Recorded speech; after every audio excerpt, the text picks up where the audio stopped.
नमस्कार, मी अदिती तरडे. साम टीव्हीच्या बुलेटिनमध्ये तुम्हा सगळ्यांचं स्वागत. बुलेटिनमध्ये पहिलीच बातमी समोर येते जळगावमधून. सर्वात धक्कादायक अशी बातमी समोर येते, कारण आता मंत्र्यांच्याच मुलीही असुरक्षित असल्याचं समोर आलंय. केंद्रीय मंत्री रक्षा खडसेंच्याच मुलीची छेडछाड करण्यात आली आहे. जळगाव जिल्ह्यातील मुक्ताईनगर येथील यात्रा महोत्सवातला हा धक्कादायक प्रकार आता समोर आलाय. काही टवाळखोर तरुणांनी रक्षा खडसेंच्या मुलींसह अन्य मुलींची सुद्धा छेड काढली आहे. सुरक्षा रक्षकांनी टवाळखोरांना अडवण्याचा प्रयत्न केला, परंतु टवाळखोर त्यांच्या समोर बधले नाहीत. त्यांनी शेरेबाजी करणं सुरूच ठेवलं, तसंच मुलींना धक्काबुक्कीही केली. त्यामुळे खुद्द रक्षा खडसे यांना मुक्ताईनगर पोलीस स्टेशनला जावं लागलंय. त्यांनी घटनेच्या तपासावरून पोलिसांची चांगलीच खरडपट्टी काढल्याचं सुद्धा समजतंय. इथपर्यंत पोहोचणं या गुन्ह्याच्या अनुषंगाने आपण अरेस्ट पण करू त्यांना. आणि नाही, अरेस्ट तर झालीच पाहिजे. मी तर त्याशिवाय मी नाही मानणार, कारण की माझं एकच म्हणणं आहे की जे एवढ्या प्रोटेक्शन मध्ये पण जर अशा पद्धतीचं या मुलांचं इंटेन्शन इतकं खराब असेल तर बाकीच्या मुलींचा तर काही विचारच नाही. मग इथे हे तर मी आज त्या संदर्भात लेटर पण देते. मी सीएम साहेबांशी पण बोललेली आहे, पण मला याच्यावर तत्काळ तुम्ही ऍक्शन घ्या, म्हणजे त्याला उचलून आणा. आमचं ते म्हणणं. त्याशिवाय तर आम्ही इथे नाही झालो तिथून. येस, आपण गुन्हे पण दाखवतो. तुम्ही म्हणताय त्या पद्धतीने नाही, तुम्ही आताच घे सर प्रोसेस आताच. लगेच करतो. कारण ते मुले आता दीदी तुला जायचं तू पण नाही देतील ना ते. तर जळगाव जिल्ह्यातली बातमी समोर आपण पाहतोय. मुक्ताईनगर येथे यात्रा महोत्सवात हा धक्कादायक प्रकार घडलाय. मंत्री रक्षा खडसे यांच्या मुलीचीच आता छेड काढण्यात आली आहे. तिच्यासोबत आणखीही मुली होत्या. सुरक्षा रक्षकांनी त्या टवाळखोरांना अडवण्याचा प्रयत्न केला, परंतु टवाळखोर त्यांना बदला नाही आणि त्या मुलांनी शेरेबाजी करणं सुरूच ठेवलं होतं. मुलींना धक्काबुक्कीही त्या नराधमांनी केली आणि त्यामुळे खुद्द रक्षा खडसे आता मुक्ताईनगर पोलीस स्टेशनला पोहोचले आहेत आणि त्यांनी या घटनेच्या तपासावरून पोलिसांची चांगलीच खरडपट्टी सुद्धा काढलेली आहे. तर आरोपी मोकाट आहेत. पोलिसांनी अजून या प्रसंगी काही कारवाई केलेली नाहीये. रक्षा खडसेंच्या मुलीची छेड काढण्यात आली आणि त्यावरच आता रक्षा खडसे आक्रमक झालेल्या पाहायला मिळत आहेत. मुक्ताईनगर पोलीस स्टेशनमध्ये त्या दाखल झाल्या. त्यांनी पोलिसांना जाब विचारलाय, त्यांची खरडपट्टी काढल्याचं समजतंय. यावर कठोर कारवाई करण्यात यावी असंही ते सांगतायत. पूर्ण सुरक्षा असतानाही त्यांच्या मुलीची छेड काढली जाते, तर इतर मुलींचं काय, असा सवालही त्यांनी यावेळी उपस्थित केलाय. मंत्र्यांच्याही मुलीही सुरक्षित नाहीयेत, त्यामुळे आता इतर मुलींचं काय, असा सवाल उपस्थित होतोय. केंद्रीय मंत्री रक्षा खडसेंच्या मुलीची छेड काढण्यात आली. जळगावात हा प्रकार झालाय. एक यात्रा महोत्सवात हा प्रकार झालाय आणि सुरक्षा रक्षकाच्या तक्रारीवरून या नराधमांवर गुन्हा दाखल करण्यात आलाय. मात्र ते सुरक्षा रक्षक या टवाळखोरांना रोखण्याचा प्रयत्न करत होता. मात्र टवाळखोर त्या सुरक्षा रक्षकाला बधले नाहीत आणि त्यांनी टवाळखोरी सुरूच ठेवली, शेरेबाजी करणं सुरूच ठेवलं. त्या मुलींवर ते टवाळखोर शेरेबाजी करत होते आणि त्या मुलींना त्यांच्याकडून धक्काबुक्कीही करण्यात आली आणि यावरच आता रक्षा खडसे आक्रमक झालेले आहेत. अजून पोलिसांनी कोणतीही कारवाई केली नाहीये. त्यामुळे रक्षा खडसे प्रश्न उपस्थित करतायत की आता मंत्र्यांचीच मुलगी सुरक्षा रक्षक असतानाही जर सुरक्षित नसेल, तर त्या टवाळखोरांची टवाळखोरी सहन केली जात असेल, समोर येत असेल, तर मग आता इतर मुलींचं काय, असा सवालही रक्षा खडसे करतायत आणि तात्काळ यांच्यावर कारवाई करण्यात यावी यासाठी त्यांनी पोलिसांची खरडपट्टी सुद्धा काढल्याची माहिती समोर येते. जळगावमध्ये हा धक्कादायक प्रकार झालेला आहे. मुक्ताईनगर येथे एका यात्रा महोत्सवात हा प्रकार घडलाय.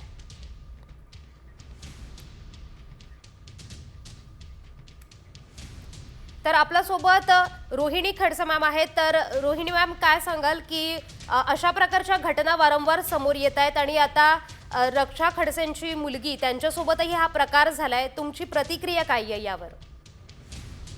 एक दिवसांपासून आपण जर बघत असू तर संपूर्ण महाराष्ट्रामध्ये मुलींची छेडखाणीचे प्रकार, त्यांच्यावरती अत्याचाराचे प्रकार हे वाढताना दिसत आहेत. त्यातच आज आपण बघितलं की गेल्या 2 दिवस आधी कोथळी ह्या गावी माझ्या भाचीवरती काही मुलांनी तिची छेडखाण करण्याचा प्रकार घडला, ज्याची तक्रार स्वतः त्यांच्या अंगरक्षक असलेला एक पोलीस कॉन्स्टेबल जो त्यांच्यासोबत होता, त्यांनी स्वतः 2 दिवस आधी पोलीस स्टेशनला जाऊन ही तक्रार नोंदवली आहे, ज्यांच्या समोर हा सगळा प्रकार घडलाय.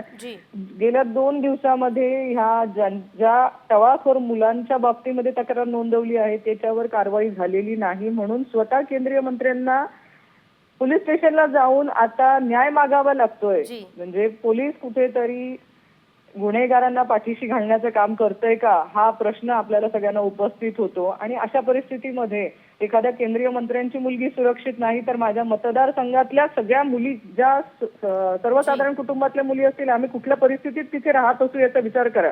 जी, एवढी दादागिरी, एवढी गुंडागर्दी आमच्या मतदारसंघात आहे. जी. तर रोहिणी मॅम, तर तुम्हाला काय वाटतं की या प्रसंगी नेमकी काय कारवाई झाली पाहिजे? जी मुलं आहेत ज्यांनी ह्या मुलींची छेडखाणी करण्याचा प्रयत्न केला आहे त्यांना तात्काळ अटक व्हायला हवी आणि जी. त्यांच्यावरती प्रतिबंधक कारवाई करणं अपेक्षित आहे. कारण जी. हे ज्या लोकांनी हे केलेलं आहे ह्या मुलांवरती आधी देखील पोलीस स्टेशनला गुन्हे नोंद आहेत. जी. हे सराईत गुन्हेगार आहेत. हे काही पहिल्यांदा यांच्यावरती गुन्हे नोंद होत आहेत किंवा यांनी ही घटना पहिल्यांदा केली असं नाहीये. असं असतानाही 2-2 दिवस कारवाईला लागतायत. म्हणजे कुठला राजकीय दबाव आहे यांच्या पाठीशी? ह्या जी. गुन्हेगारांना कशासाठी वाचवलं जातंय? आणि जर एखाद्या आमच्यासारख्या कुटुंबातल्या मुलींवरती ह्या घटना होत आहेत जी. छेडखाणीच्या, तर सर्वसाधारण कुटुंबातल्या परिवारातल्या लोकांनी न्याय मागायचा कोणाला? जी. जी. 2-2 दिवस कारवाईला जर वाट बघावी लागत असेल तर सर्वसाधारण कुटुंबातल्या मुली साधा पोलीस स्टेशन पर्यंत जाण्याची हिंमत करणार नाहीत ना. जी. जी. तर रोहिणी मॅम, काय वाटतं की अशा घटना वारंवार घडत आहेत? पुण्यातही आता अशीच स्वारगेट डेपो स्थानकात अशीच एक घटना घडली आणि आता थेट केंद्रीय मंत्र्यांच्या मुलीला सुद्धा टवाळखोरांना सामोरं जावं लागलंय. तर नेमकं यात अपयश कोणाचं आहे? कोणाला जबाबदार यात ठरवलं पाहिजे? यामध्ये गृह खात्याचं हे संपूर्ण अपयश आपल्याला म्हणता येईल. कारण आज जर आपण बघितलं तर पोलीस यंत्रणा ह्या सगळ्या गोष्टींमध्ये जेवढ्या सिरियसली कारवाई करणं अपेक्षित होतं तेवढं करताना दिसत नाहीये. गुन्हेगारांना कुठेतरी पाठीशी घालण्याचं काम केलं जातंय. म्हणून या गुन्हेगारांची हिंमत वाढत चाललेली आहे. जी. जी. धन्यवाद रोहिणी मॅम, तुम्ही दिलेल्या या प्रतिक्रियेबाबत. तर आपण पाहिलं, रक्षा खडसेंच्या मुलीच्या आत्या रोहिणी खडसे यांची प्रतिक्रिया आपण ऐकली. तर याच संदर्भात आता रक्षा खडसेंची सुद्धा प्रतिक्रिया समोर येते. त्या काय म्हणाल्यात पाहूयात. मी तेच आधी सांगितलं, कायदे आहे पण त्याच्यावर ऍक्शन कंटिन्यू घेणे किंवा त्याला कोर्टाच्या माध्यमातून सुद्धा बेल न मिळू देणे, अशा स्ट्रॉंग पद्धतीने याच्यावर ऍक्शन घेतली पाहिजे. तर जळगावात हा धक्कादायक प्रकार घडलेला आहे. मुक्ताईनगर परिसरातल्या महोत्सवात, जत्रा महोत्सवात हा प्रकार घडलाय.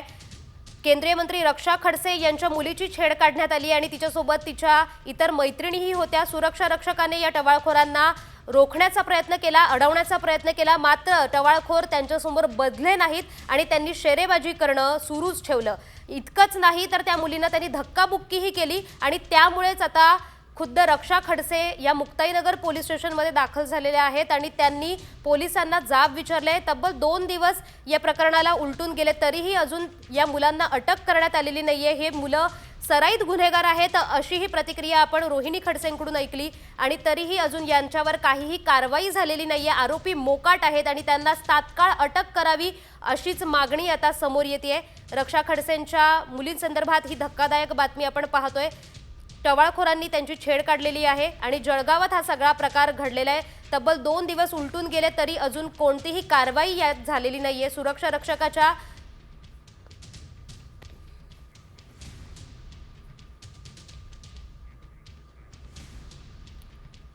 तर कायदा सुव्यवस्थेबाबत आता गंभीर प्रश्न निर्माण होत आहेत. स्वारगेटमध्ये काही दिवसांपूर्वी शिवशाहीत बलात्कार झाला होता. बीडमध्ये सरपंचांची हत्या झाली. त्यानंतर बदलापूरमध्ये सुद्धा ऑगस्टमध्ये बलात्कार झाला होता आणि या सगळ्या जेव्हा घटना समोर येत आहेत तेव्हा कायदा सुव्यवस्थेचा प्रश्न गंभीर होतोय. केंद्रीय मंत्री रक्षा खडसेंच्या मुलीची आता छेडछाड करण्याची घटना आता समोर येते. सामान्य सुरक्षित नाहीयेत आणि नेत्यांच्या मुलीही सुरक्षित नाहीयेत. त्यामुळे कायदा सुव्यवस्थेचा प्रश्न गंभीर झालेला दिसतोय.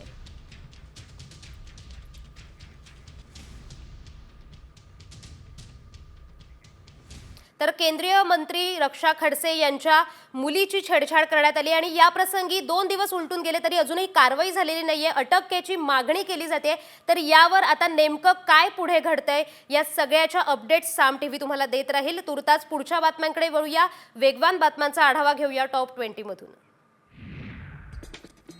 बीएमसीच्या गट अ खात्यात नियुक्तीसाठी घेण्यात आलेल्या परीक्षेचा पेपर फोडल्याचा आरोप 500हून अधिक अभियंत्यांनी केलाय। या घोटाळ्याच्या चौकशीची मागणी करण्यात आली आहे। चौकशी होईपर्यंत परीक्षेचा निकाल लावू नये अशी मागणीही आहे। ही परीक्षा पालिकेने IBPS या संस्थेमार्फत घेतली आहे।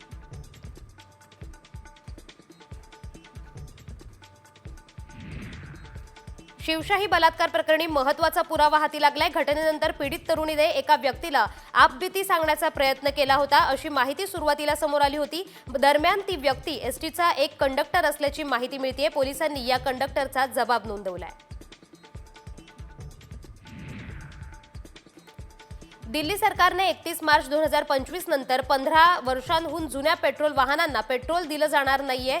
शहरातील प्रदूषण रोखण्यासाठी दिल्ली सरकारने हे पाऊल उचलले। तसंच दिल्लीत 90% CNG बसेस डिसेंबर 2025 पर्यंत हटवण्यात येणार आहेत। त्याऐवजी इलेक्ट्रिक बस सुरू करण्यात येणार आहे।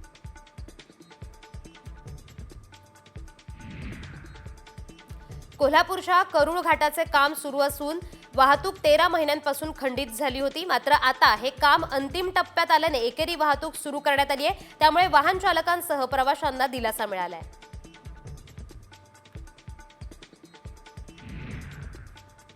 कुलू मनालीमध्ये हायवेवर दरड कोसळतानाचा व्हिडिओ व्हायरल होतोय। सुदैवानं मोठा अपघात चालकाच्या सतर्कतेमुळे टळलाय।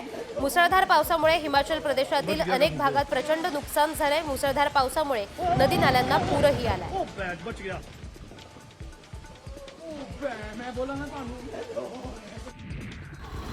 पुण्यात एक व्हिडिओ व्हायरल झालाय। त्यात एक महिला 4 चाकीस बंदी असणाऱ्या पुलावरून गाडी घालणाऱ्याला चांगलाच धडा शिकवताना दिसून येतेय। त्यात त्यांनी थेट मध्यापर्यंत आलेली गाडी मागे घेण्यास भाग पाडल्याचं दिसून येतंय।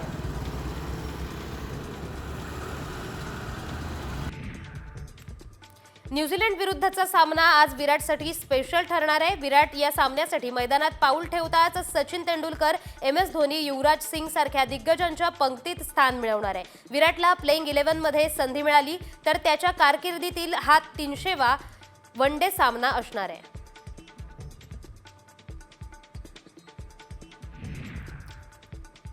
राजस्थानमध्ये बर्फाची चादर पाहायला मिळाली आहे। राजस्थानच्या काही जिल्ह्यांमध्ये पावसासोबतच गारपीटही झाली आहे। त्यामुळे काल राजस्थानमध्ये काश्मीर सारखे नजारे पाहायला मिळाले।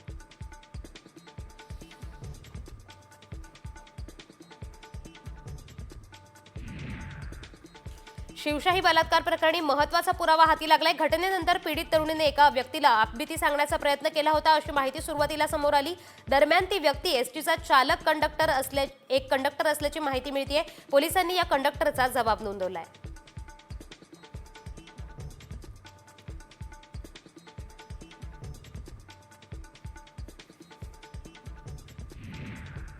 तर आता बातमी समोर येते स्वारगेट एसटी बस स्थानक अत्याचार प्रकरणी एक मोठी अपडेट समोर येते। ॲडव्होकेट असीम सरोदे पीडित तरुणीची बाजू न्यायालयात मांडणार आहेत।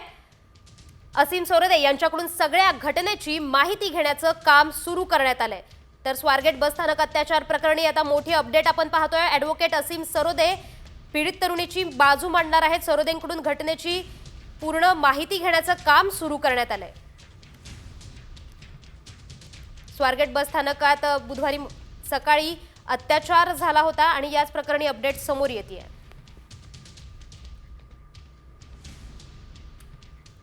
तर उर्वरित बातम्यांचा वेगवान आढावा घेऊया टॉप 50 मधून। आष्टी तालुक्यात कामावरून घरी जाणाऱ्या तरुणाच्या पॅन्टच्या खिशातच मोबाईलचा अचानक स्फोट झालाय। तरुणाच्या हाताला आणि मांडीला यामुळे भाजलंय। शनिवारी सायंकाळच्या सुमारास ही घटना घडली आहे। रोहित घोडके असं जखमी तरुणाचं नाव आहे। अचानक हा स्फोट कसा झाला असा प्रश्न आता उपस्थित होतोय।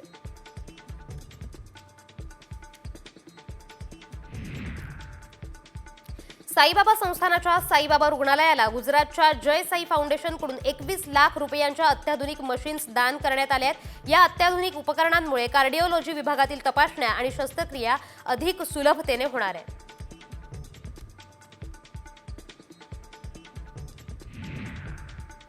दिल्ली सरकारने 31 मार्च 2025 नंतर 15 वर्षांहून जुन्या पेट्रोल वाहनांना पेट्रोल दिलं जाणार नाही असं सांगितलंय। शहरातील प्रदूषण रोखण्यासाठी दिल्ली सरकारने हे पाऊल उचललंय। तसंच दिल्लीत 90% CNG बसेस डिसेंबर 2025 पर्यंत हटवण्यात येणार आहेत। त्याऐवजी इलेक्ट्रिक बसेस सुरू करण्यात येणार आहेत।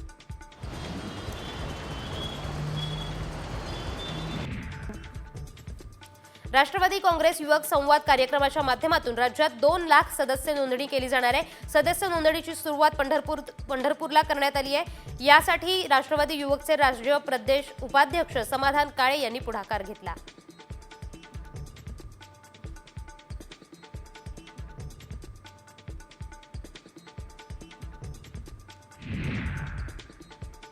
मंत्री नितेश राणेंनी पुन्हा एकदा असदुद्दीन ओवैसींवर हल्लाबोल केलाय। ओवैसी खोटा इतिहास सांगत असल्याचा आरोप त्यांनी केलाय। ओवैसींनी महाराष्ट्रात येऊन दाखवावं, एका पायावर हैदराबादला जाणार नाहीत असा धमकीवजा इशाराच त्यांनी दिलाय।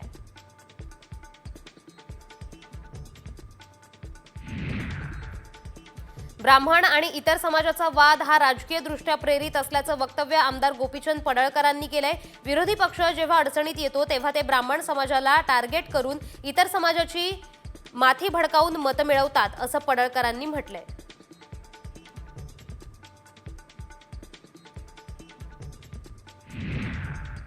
भाजपा आमदार गोपीचंद पडळकर यांनी पुन्हा एकदा शरद पवारांचे प्रदेशाध्यक्ष जयंत पाटलांना डिवचलंय। राजकारणात जयंत पाटलांनी ठाम भूमिका घ्यावी असं पडळकरांनी म्हटलंय। सांगलीत एका कार्यक्रमात ते बोलत होते।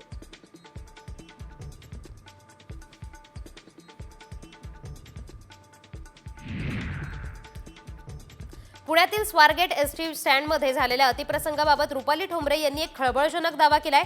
संमतीच्या संबंधात व्यवहाराचे पैसे दिले नाहीत म्हणून बलात्काराच्या नावाखाली पुणे बदनाम झालंय असं त्यांचं म्हणणं आहे।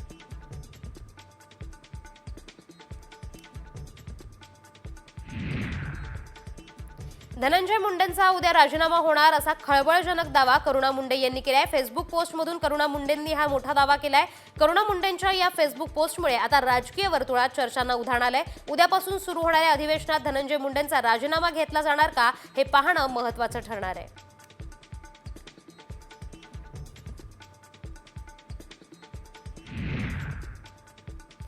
यवतमाळमध्ये नाबार्ड जिल्हा बँकेचे स्पेशल एडिट करणार आहेत। तपासणीच्या पार्श्वभूमीवर पथक उद्या जिल्ह्यात धडकणार आहे। यवतमाळ जिल्हा मध्यवर्ती सहकारी बँकेचा कारभार सध्या चांगला चर्चेत आहे। त्यामुळे या बँकेच्या विविध शाखांमधील घोटाळे अपहार गाजत असताना नाबार्ड जिल्हा बँकेचे स्पेशल एडिट केलं जाणार आहे।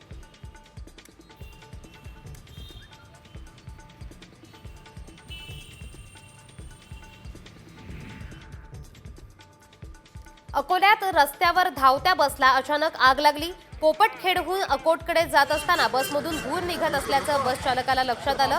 या आगीत बस जळून खाक झाली, त्यामुळे एसटी बसचं आगीत मोठं नुकसान झालंय। सुदैवानं एकही जीवितहानी त्यात झालेली नाहीये।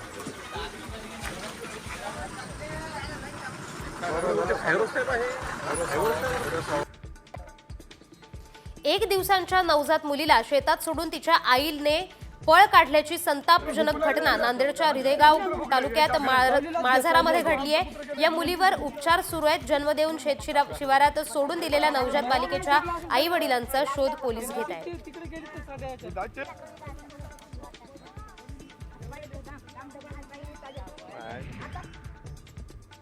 धाराशिवच्या कळंबमध्ये किसान मित्र कृषी प्रदर्शनाचं आयोजन करण्यात आलंय। यातील अश्व प्रदर्शनात 50हून अधिक घोड्यांचा समावेश आहे। फ्रेंड्स फॉरएव्हर फाउंडेशनकडून आयोजित प्रदर्शनात आमदार कैलास पाटलांनी घोडे पाहण्यासाठी हजेरी लावली। 4 मार्चपर्यंत हे प्रदर्शन सुरू असणार आहे।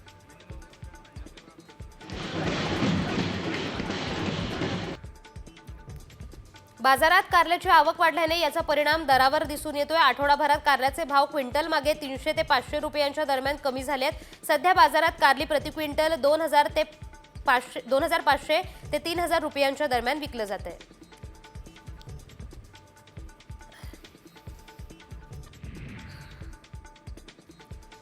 देशात मक्याला यंदा चांगलीच मागणी असल्यानं लागवडही वाढली आहे। त्यामुळे मक्याला सरासरी 2100 ते 2300 रुपयांचा भाव मिळतोय। मक्याच्या भावात पुढील 2 ते 3 आठवडे काहीसे चढ उतार दिसू शकतात असा अंदाज अभ्यासकांनी व्यक्त केलाय।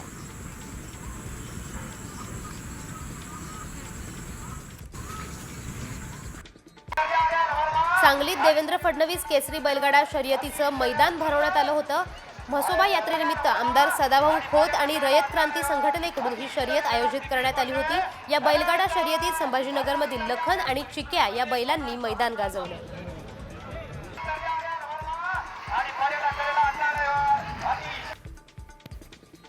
वाशिममध्ये निर्जंतुकीकरण मोहीम राबवण्यात येते। कारंजा तालुक्यात बर्ड फ्लूमुळे कोंबड्यांचा मृत्यू झाल्यानंतर जिल्ह्यात आता प्रशासन अलर्ट मोडवर आले आहे। या मोहिमेदरम्यान पशुसंवर्धन विभागाकडून 260 पक्ष्यांची विल्हेवाट लावण्यात आली आहे।